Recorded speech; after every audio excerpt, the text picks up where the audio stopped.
नमस्कार दोस्तों। और आशा करता हूँ कि आप सभी सेफ हो, घर पर हो और फैमिली के साथ अच्छा टाइम बिता रहे हो। तो आज का जो हम वीडियो बनाएंगे वो है कुछ डाउट्स पर। ऑलरेडी मैंने एक वीडियो बना के रखा है जो कि मैंने रिव्यू किया था मेरी बाइक होंडा हॉर्नेट 160 को, बट फिर भी काफ़ी लोगों को डाउट है।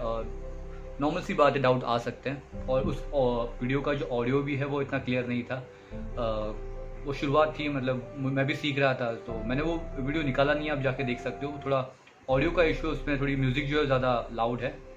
तो जो भी डाउट रह गए हैं लोगों के, तो इसमें हम इस वीडियो में मैं आपको बताना चाहूँगा जो भी मेरा एक्सपीरियंस रहा है होंडा हॉर्नेट के साथ। सो कॉन्ग्रेचुलेशन मेहुल, आपने जो बाइक ली है 160 होंडा हॉर्नेट। तो आपका जो डाउट है, जो पहला आपने क्वेश्चन मुझे पूछा है, वो बारिश में जो कीचड़ जो उठता है पीछे से वो तकलीफ़ देता है या नहीं। तो मेरे एक्सपीरियंस में कहूँगा कि ज़्यादा तकलीफ़ नहीं है, मतलब बहुत कम।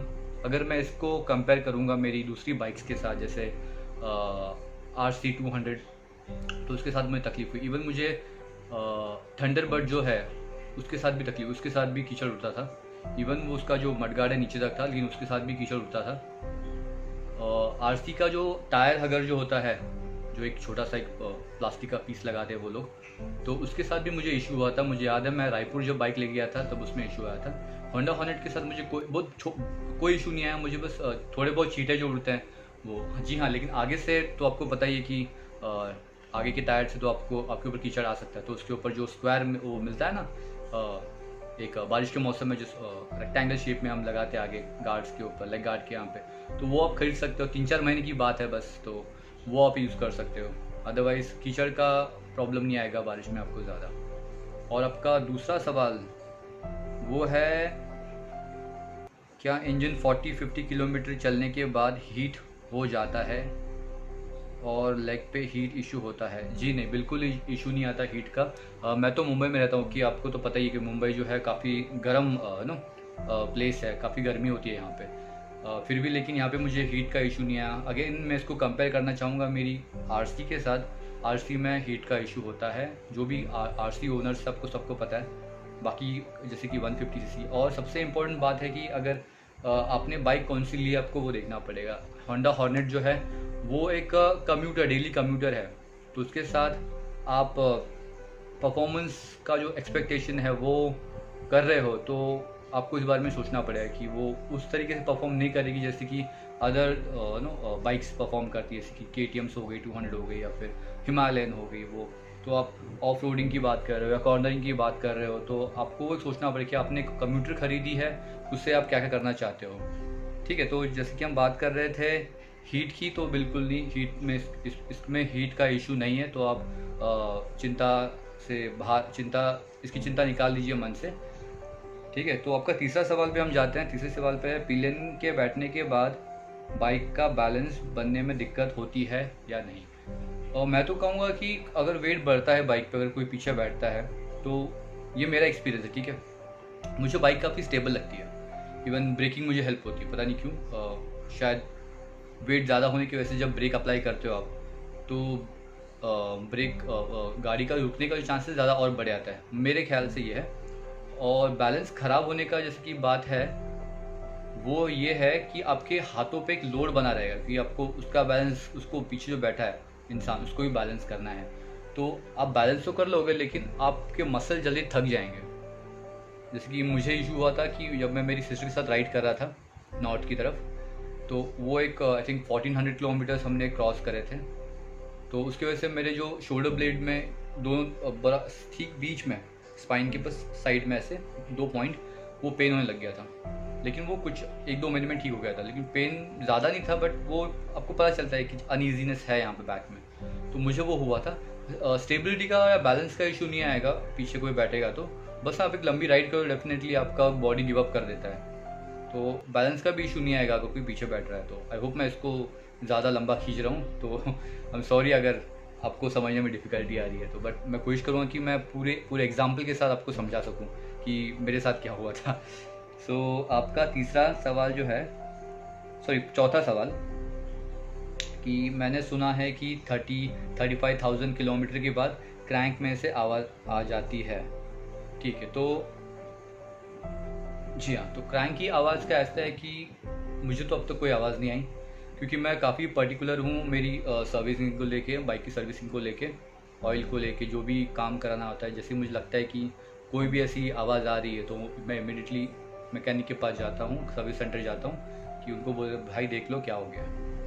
ठीक है, तो क्या होता है कि आप बाइक यूज़ कर रहे हो, एक टाइम होने के बाद आपको अपने आप पता चलने लग जाता है कि अरे इसमें क्या आवाज़ चेंज आ रही है। अब जब आपके कनेक्ट हो जाते हो बाइक से, अब आप कोई बाइक ले लो, कोई आप स्कूटर भी चला रहे हो, लूना चला रहे हो, कोई बाइक ले लो, अगर आप डेली एक बाइक चला रहे हो तो आप एक कनेक्शन आपका बन जाता है बाइक के साथ, और आपको छोटी से छोटी आवाज़ भी आपको पता चल जाती है। और क्रैंक का जो आप बोल रहे हो आवाज़, वो बिल्कुल मैंने तो फेस नहीं किया, तो आई होप आपके साथ भी ऐसा कुछ ना, और किसी से ऐसा हुआ है तो शायद वो मेंटेनेंस उनका जो है वो पर्टिकुलर नहीं है उस चीज़ को लेके। ठीक है, तो उसकी चिंता भी अब मत कीजिएगा। अभी बात है कॉर्नरिंग की, तो मैंने आपको जैसे पहले बताया था कि कॉर्नरिंग हम एक्सपेक्ट करते हैं सुपर स्पोर्ट बाइक के साथ, या फिर जैसे KTM RC हो गई, उसका जो एक स्ट्रक्चर है, उसका जो बैठने का पॉस्चर है, वो इस तरीके से डिज़ाइन किया गया है कि वो सारी चीज़ें आप इजीली कर सको। ठीक है, तो और उसका जो व्हील बेस है वो भी काफ़ी इनफ है कॉर्नरिंग के लिए। अगर आप सेम चीज़ हॉर्नेट से एक्सपेक्ट कर रहे हो तो आई थिंक थोड़ा डिफिकल्ट है। सी मैं हॉर्नेट पे करता हूँ लेकिन मैं कॉन्फिडेंट नहीं हूँ। ठीक है, काफ़ी लोगों को मैंने देखा करते हुए, मैं भी करता हूँ लेकिन मैं कॉन्फिडेंट नहीं हूँ। जो बाकी लोग करते हैं मैं उनके बारे में नहीं कह सकता, तो आप कर सकते हो अगर आप कॉन्फिडेंट हो तो। ठीक है, लेकिन मेरे ख्याल से कॉर्नरिंग करने के लिए एक प्रॉपर व्हील बेस होना चाहिए, मतलब व्हील बेस का डिस्टेंस है वो एक सही होना चाहिए, तो आपको और कंफर्टेबल लगेगा करने के लिए, और आपको कॉन्फिडेंस आएगा कॉर्नरिंग करने के लिए। Let's jump to your next question. Any sound from body on bad roads? जी नहीं, कोई भी साउंड नहीं आएगा बॉडी में से या फिर कोई भी पार्ट में से जब भी आप, हाँ बस अगर आप पॉट होल हिट करते हो तो सस्पेंशन जो हिट होता है बस उसी की आवाज़ आएगी, अदरवाइज़ कोई बॉडी पार्ट में से या किसी भी प्लास्टिक वाले पार्ट में से कोई आवाज़ नहीं आएगी, तो उस बारे में भूल जाइए। अगर हाँ कहीं कुछ लूज़ होता है, कोई स्क्रू गिर जाता है, कुछ मतलब है ना, तो आपको वो चेक करना पड़ेगा टाइम टू टाइम। आपको बस बाइक के साथ ठीक से कनेक्टेड रहो तो आपको कोई इशू नहीं आएगा। और थर्ड आपके दूसरे क्वेश्चन पे जाते हैं। गियर शिफ्टिंग प्रॉब्लम हार्ड और न्यूट्रल्स? जी नहीं, मुझे ऐसा कोई प्रॉब्लम लगा नहीं अभी तक। तो आपको बस हल्का सा एक लगेगा कि गियर्स ईजिली शिफ्ट नहीं हो रहे जब भी आपकी सर्विसिंग आपने काफ़ी टाइम नहीं कराई है, तो ये मैंने फील किया है। लेकिन इतना भी डिफ़िकल्ट नहीं होता कि आपको लगे कि अरे सब एक प्रॉब्लम। आपको थोड़ा फील होगा कि अरे कुछ तो प्रॉब्लम है, कुछ something is not going smoothly, वो आपको अपने आप पता चल जाएगा। ठीक है, जैसे कि मैंने कहा था कि आपको अगर आप डेली चला रहे हो बाइक, जैसे कि मैं दिन में 150 से 200 किलोमीटर रोज़ चलाता हूँ, रोज़। फिर संडे को बस कभी कभी मैं राइड पे निकल गया तो एक्स्ट्रा हो जाता है, अदरवाइज डेली मुझे राइड करना पड़ता है 150 से 200 किलोमीटर। वो डिपेंड करता है, अगर मेरा काम बढ़ गया तो मुझे और राइड करना पड़ता है। जी नहीं, मैं पिज़्ज़ा डिलीवरी नहीं करता मैं पर्सनल ट्रेनर हूँ, तो मुझे अपने क्लाइंट्स के घर पर जाना पड़ता है। तो और मैं मुंबई में रहा, तो मुझे एक मुंबई के पॉइंट से दूसरे पॉइंट तक जाने के लिए तो डिस्टेंस हो ही जाता है उतना। तो ये सारे क्वेश्चंस आपने पूछे हैं। तो मुझे जो इशू है मतलब हॉर्नेट से, तो आई होप वो आप भी फेस करो। जैसे कि मैंने आपको मेंशन किया था कि 2 टायर्स के बीच में डिस्टेंस है वो थोड़ा कम लगता है मुझे, उसकी वजह से अब काफ़ी सारी चीज़ें जो है उसमें दिक्कत आती है, जैसे कि कॉर्नरिंग हो गई, जिससे मैं कॉन्फिडेंट फील नहीं करता। और अभी आप जब ऑफ रोड करते हो तो एक प्रॉपर डिस्टेंस होने पे क्या होता है ना कि आप इजीली उसको हैंडल कर सकते हो। हैंडलिंग में इशू आता है जब अगर जो डिस्टेंस है दोनों टायर्स के बीच में, वो ये सारी पॉइंट्स आपको बहुत ही कम लोग बताएंगे कि टायर डिस्टेंस का कितना बड़ा रोल है। तो जो मैंने फेस किया है, जो मेरा एक्सपीरियंस कहता है, क्योंकि मैंने बहुत सारी बाइक यूज़ करी है, मैंने इम्पल्स यूज़ की है, थंडरबर्ड 2 यूज़ की है, CBR यूज़ की है, CBR 250। तो इन सारी बाइक्स को यूज़ करने के बाद आपको थोड़ा बहुत तो नॉलेज आ ही जाता है कि यार इस बाइक पे जो चीज़ हो रही है उस बाइक पे क्यों नहीं हो पा रही है। ठीक है, हर एक बाइक जो है डिफरेंट पर्पज़ से बनाई जाती है। तो जैसे कि होंडा हॉर्नेट तो मैं तो कहूँगा डेली कम्यूटर है